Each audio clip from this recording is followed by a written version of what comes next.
And I know, as I understand it correctly, if I understand it correctly, I'll ask you if you'd clarify for the body if you're a board member for the National Association of Mental Illness. And in addition to that, Representative Greiling, I'd like to know if it is true, because I have a document here that says this, that the National Alliance for the Mentally Ill, NAMI, promotes teen screen, but that's not my question, but promotes the chemical imbalance theory of mental illness, which as a basis for why we're testing and how we treat this. If you could respond to those two questions, I'd appreciate it. Representative Greiling. Thank you, Madam Speaker. Representative Olson, I am a member of the National Alliance on Mental Illness until June, when I'm giving up my term, because it's much busier to be in the majority. And they do have a theory of mental illness being a belief, a knowledge that mental illness is a real illness. It is based on a chemical imbalance. Representative Olson.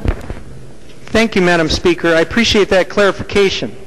This document further states that there's no supported scientific evidence for that. So in addition to my previous question, I'd like you to give me, given your position, I'd like you, in fact, whatever you copy me, I'd appreciate it if you copy the entire body. Because we may have to deal with this again if this amendment doesn't go on as it comes back from conference. So I'm asking for this information before we get this bill back from conference if this amendment doesn't pass. And actually, I'd like it anyway. So it states here that there's no supported scientific evidence for the chemical imbalance theory of mental illness. And I'll tell you, Representative Greiling, I have concerns with the conflict of interest in your advocacy being a member of NAMI. 18 drug firms gave NAMI a total of $11.9 million between 1995 and mid-1999. All over the country you find evidence of large sums of money flowing from the drug companies to promote this program. That reflects very serious concern. I don't know if this is important for you, Representative Greiling. I'm not meaning to reflect that you have any improprieties, but the board that you're a member of, I think, does. Because they are strong advocates for teen screen. That's a well-documented fact. They are strong advocates for this. NAMI does believe in the chemical imbalance theory. And for the record, Representative Greiling, I need to see the documentation of that. The last thing I'm going to leave you, members, is my handout here. This is a handout that reflects a lot of these kinds of drugs that are used, the antidepressants. You can see the black box warning label. And you can see a column, and there's many more pages like this. You look on the columns there, psychiatric drug. Everywhere there's an X, that's a psychiatric drug. Next column, black box warning. On this page it happens to be an X in almost every case where there's an X for a psychiatric drug, there's an X for the black box warning.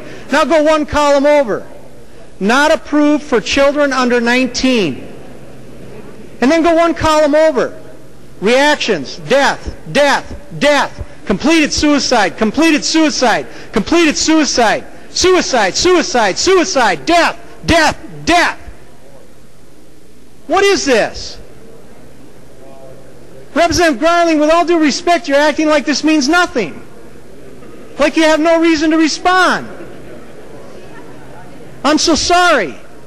I think this is important. Because, Representative Greiling, you mentioned the Virginia incident that just occurred. And already there's reports of psychiatric drugs involved in that incident. I'm not going to state it as fact, but we already have been given to me reports that psychiatric drugs were involved in that incident, just like all of the school shootings I read off earlier in my remarks. This is basic elementary math. Add it up. It should be common sense that this kind of work does not belong in public schools.